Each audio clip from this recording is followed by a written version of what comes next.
이번 영상은 도박 중독 5번째 유형 중에 5번째 이야기입니다. 지난 영상들에서 소개한 것처럼 도박 중독은 크게 5가지 유형이 있어요. 첫 번째는 돈이 부족한 궁핍한 상황을 빨리 벗어나려고 도박하는 중독자. 두 번째는 가족이나 주변인을 실망시켜 무시당할 상황에서 벗어나려고 도박하는 중독자. 세 번째는 주변의 감시와 통제를 받는 스트레스에서 벗어나려고 도박하는 중독자. 네 번째는 외롭고 심심한 상황의 스트레스를 빨리 벗어나려고 도박하는 중독자.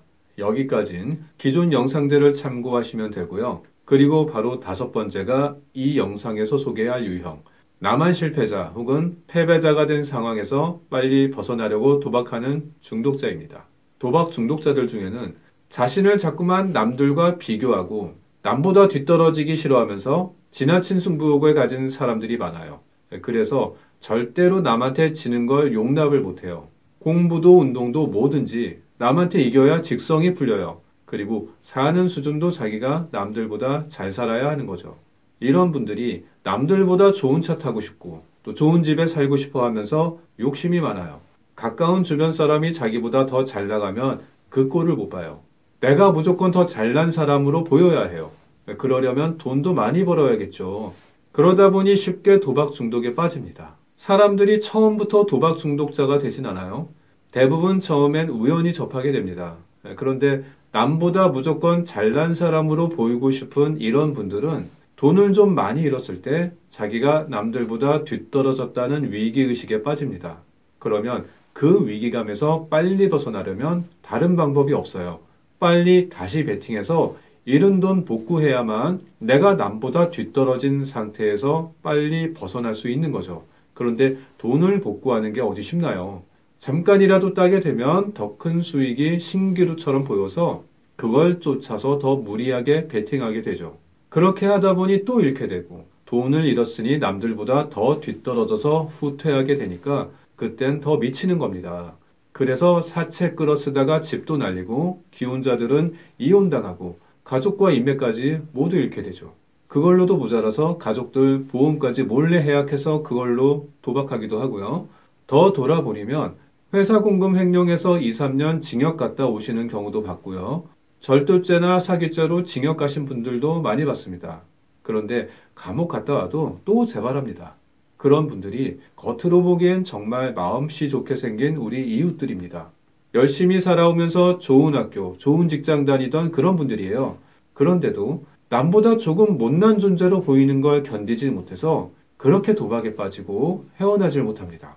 이들은 왜 이렇게 남보다 잘난 사람으로 보이는 것에 목숨을 걸어야 하는 걸까요?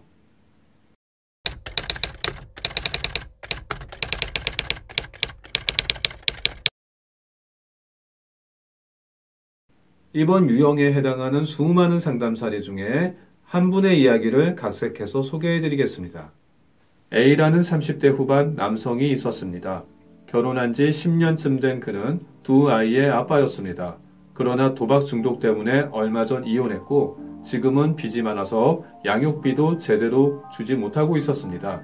그는 도박했던 10년 동안 약 15억 원을 잃었습니다. 그중 10억 원 이상은 부모님이 평생 모아서 사둔 부동산까지 팔아서 갚아주셨습니다. 15억 원을 잃는 동안 정신과 치료도 줄기차게 받았고 상담센터 서너 곳에서 수십 회 넘게 심리치료도 받았지만 계속 재발했습니다. 재발할 때마다 자살하려고 한강다리에 올라간 적도 여러 번이었습니다. 부모님은 하나뿐인 아들이 죽기라도 할까봐 계속 갚아줄 수밖에 없었습니다. 일남 일녀 중 장남인 A씨는 학창시절부터 뛰어난 수재였습니다. 전교 1등을 놓친 적이 거의 없었습니다. 그런 A씨를 부모님은 아주 자랑스러워했습니다. A씨는 수능시험에서 거의 만점을 받았고 최고의 명문대를 들어갔습니다. 그리고 대학원까지 나와서 대기업 연구원으로 취업했습니다. 그런 A씨가 이렇게 구제불능 도박 중독자가 될 거라곤 누구도 상상하지 못했습니다. A씨가 도박을 시작한 건 신입사원 시절이었습니다. 그는 친한 동료가 BMW를 새로 뽑은 걸 보고 자신의 아반떼와 비교하면서 왠지 자기가 더 못나 보였고 자존심이 상했습니다. A씨는 부모님을 졸라서 수입차를 사달라고 했습니다. 그러나 부모님은 돈이 없다고 거절했습니다. A씨는 어릴 때부터 자기가 원하는 걸 즉시 하지 못하면 강한 스트레스를 느껴왔습니다. 그는 부모님이 수입차를 못 사주겠다고 하자 불안감을 느꼈고 그 즉시 불안감을 해결하기 위해 어떻게든 수입차를 사고 싶었습니다. 그러다 도박에 발을 디뎠습니다. 사설 토토에 거액을 베팅하고 경기 결과를 기다리는 동안에는 바카라와 사다리에 계속 베팅했습니다. 그러다 1억 원을 넘게 잃었고 수입차는커녕 빚더미에 앉았습니다. 부모님은 이제 겨우 신입사원인 아들이 다시 일어설 수 있게 그 돈을 갚아줬습니다. 그래도 그는 정신 못 차리고 수입차를 타고 싶었습니다. 직장 동료들이 금수저가 많아서 다 자기보다 좋은 차를 끌고 다녔습니다. 그는 아반떼를 타는 자신이 너무 못나 보여서 결국 부모 몰래 비싼 수입차를 할부로 질렀습니다. 수입차를 타면서 지금의 아내인 여친을 사귀게 되었고 그는 데이트 비용에 많은 돈이 들었습니다. A씨는 남들보다 좋은 데이트 코스만 다니고 싶어 했습니다.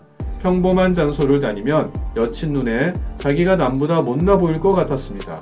그래서 비싼 레스토랑, 비싼 호텔 위주로만 다녔습니다. 안 그래도 수입차 할부금 때문에 압박을 받던 그는 데이트 비용을 충당하기 위해 또 도박에 손을 댔습니다. 그러다 또 수천만 원을 잃었고 부모님이 해결해 줬습니다. 여친은 A씨가 도박 중독자라는 사실을 전혀 모른 채 결혼하게 되었습니다. 두 사람은 수도권 신도시 20평 전세 아파트에서 신혼생활을 시작했습니다.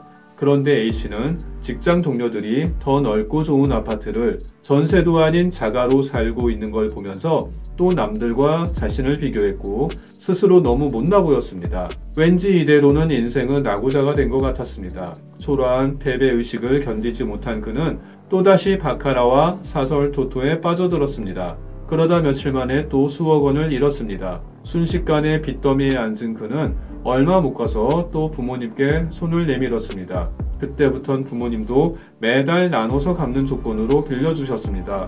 어린 두 자녀를 키우던 A씨는 빠듯한 생활비 때문에 부모님이 빌려주신 돈을 갚아드리지 못했습니다. 부모님은 A씨에게 돈도 못 갚는 못난 자식이라고 험담을 하셨습니다. 사실 욕먹는 게 당연했지만 그는 부모님에게 못난 자식 취급받는 게 너무 자존심이 상했습니다. 그래서 빨리 부모님의 빚을 갚아드리기 위해 또다시 도박에 손을 댔습니다. 그러다 또 1억 원이 넘는 거액을 며칠 만에 잃었습니다. 남편의 빚을 갚기 위해 아내까지 일을 시작했습니다. 아내는 남편 A씨를 자주 원망했습니다. 그리고 남편이 계속 몰래 도박을 하는 것 같다며 의심했습니다. 도박을 들킬 때마다 아내는 남편에게 온갖 욕을 다 퍼부었습니다. 특히 A씨는 아내에게 병신 같은 놈이라는 욕을 자주 들었는데요. 그 욕을 들을 때마다 오히려 더 도박 욕구가 솟구쳤습니다. 본인이 잘못한 게 당연한데도 남보다 한참 못난 병신 같은 인간으로 취급받는 상황에서 분노가 일었고 어떻게든 빚을 빨리 갚아서 못난 인간으로 대접받는 이 순간을 모면하고 싶어 했습니다. 그러기 위해선 빚을 갚아야 했고 그는 그럴 때마다 계속 가족 몰래 빚을 내서 베팅을 했습니다. 그러면서 무려 15억 원을 잃었고 아내는 남편이 구제불능이라고 판단해서 이혼하고 말았습니다. 최면 상태에서 A씨의 도박 욕구 속을 들여다봤습니다. 그는 남들 눈에 못난 인간으로 보이는 상황에서 무조건 벗어나고 싶어요 라는 두려움이 강하게 드러났습니다. 어릴 때부터 남보다 못난 인간으로 보이는 게 두려웠던 그는 남보다 더 좋은 학업 성적을 받고 싶어 했고 남보다 더 좋은 차를 타려고 했습니다. 그리고 남보다 더 좋은 집에 살아야만 했던 거죠. 그 두려움을 해소하기 위해 도박에 빠졌던 겁니다. 그러나 도박을 멈추지 못하면서 부모님과 아내에게 계속 욕을 먹었고요. 특히 아내가 그에게 자주 내뱉었던 병신 같은 놈이라는 욕은 남보다 못난 인간으로 보이는 걸 두려워하는 그의 불안을 더 강하게 자극했습니다. 그래서 아내에게 욕을 먹을 때마다 못난 인간으로 찍힌 이 상황에서 빨리 벗어나려고 돈을 갚기 위한 더 큰 베팅을 반복했던 겁니다. A씨는 어릴 때부터 워낙 공부도 잘했기 때문에 못난 인간으로 구박받은 적이 거의 없었습니다. 부모님도 항상 A씨를 신뢰하고 칭찬을 자주 해줬습니다. 그렇다고 집안에 도박을 했던 사람도 없었습니다. 그런데도 A씨는 왜 이렇게 남들보다 못난 인간으로 보이는 상황에서 강한 두려움을 느끼고 그 순간을 벗어나기 위해 15억 원과 가족들을 잃으면서까지 도박을 멈추지 못했을까요?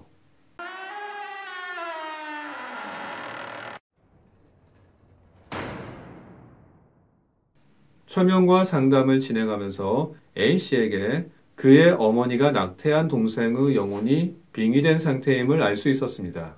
A씨의 어머니는 A씨를 낳은 후 둘째를 가졌습니다. 그러나 어머니는 고민에 빠졌습니다. 임신 진단을 받기 직전에 독한 한약을 먹은 적이 있기 때문입니다. 어머니는 잘못하면 이 아기가 기형아로 태어날 수 있다고 걱정을 했고요. 결국 남편과 상의해서 낙태하게 되었습니다. 그 후 A씨의 여동생을 낳아서 두 자녀를 키워왔던 겁니다. 그러나 낙태당한 둘째의 영혼은 첫째인 A씨에게 자연스레 빙의되었습니다. 기형아가 우려되어 낙태시킨 둘째의 영혼은 남들 눈에 못난 인간으로 보여져서 죽임을 당한 그 기억 때문에 A씨 안에서 항상 남들보다 잘나 보여야 한다는 불안감을 품고 있었습니다. 그 불안감은 도박 중독으로 이어졌고 병신 같은 놈이라는 아내의 욕을 들을 때마다 기형아로 몰려서 죽임당한 트라우마가 자극되어 더 미친 듯이 도박에 집착하도록 만든 겁니다. 그러다 결국 A씨의 삶을 망가뜨렸던 거죠.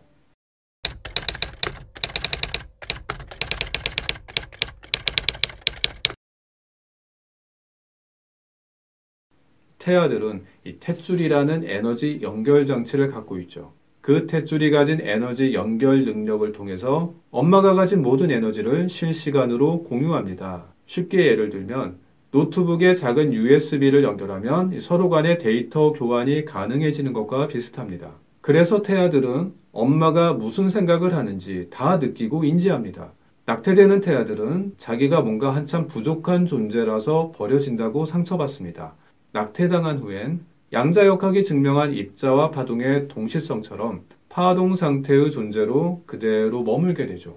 그런데 남보다 못난 존재로 취급받은 기억 때문에 남과 자신을 자주 비교하면서 남보다 잘나 보여야 한다는 강박을 일으킬 때가 많습니다. 그래서 어떤 사람들은 낙태령이 빙의되면 과시욕이 아주 강합니다. 분수에 맞게 살지 못하고 남보다 잘나 보이기 위해 능력보다 비싼 차, 능력보다 비싼 집을 무리하게 사려 해요. 그런 사람들이 도박에도 쉽게 빠지고 헤어나질 못합니다. 그들 안에 빙의된 낙태령에겐 남보다 못나 보이는 상황은 죽음과도 같은 불안감을 일으키거든요. 그래서 낙태령에 빙의된 사람들은 베팅으로 큰 돈을 잃으면 실성한 듯이 이성을 잃게 되고 남보다 가난해진 그 상황에서 빨리 벗어나기 위해 목숨 걸고 베팅을 계속하는 겁니다. 그러면서 가정을 파탄에 이르게 하고 범죄까지 저지르게 되죠. 못난 인간으로 취급당하고 가족에게 버려진 그 상처받은 영혼이 다른 가족에게 빙의되어 몸의 주인까지 가족에게 버림받게 만드는 그런 악순환이 이어지는 겁니다. 도박 중독자의 가족들은 중독자에게 다 큰 어른이 왜 이렇게 사리분별을 못하냐라고 질책을 하죠. 그런데 어른이 도박을 하는 게 아닙니다. 그 어른의 몸속에서 낙태당한 태아의 영혼이 불안에 떨면서 도박을 하도록 조종하는 겁니다. 그러니까 수능을 만점에 가깝게 받았던 A씨도 갓난아기처럼 전혀 사리 분별을 못했던 겁니다.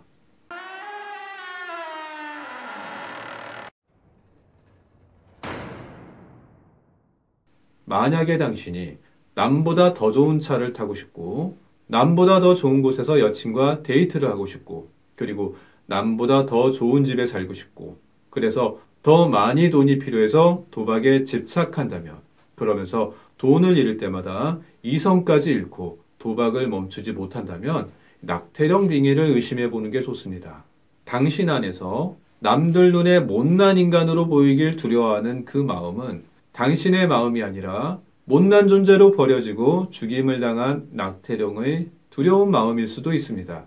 그 영혼은 살해자 A씨처럼 당신의 부모가 낙태한 형제 자매일 수도 있고 혹은 당신이 낙태한 자녀의 영혼이거나 조부모 세대에서 낙태된 집안의 영혼일 수도 있습니다. 그 영혼과 분리되어야만 당신은 자신을 남들과 비교하지 않고 자신만의 온전한 자존감으로 살아갈 수 있을 겁니다. 그 과정을 제가 도와드리겠습니다. 이번 영상은 도박 중독 5번째 이야기였고요. 다음 영상에서 또 다른 유익한 이야기로 인사드리겠습니다. 감사합니다.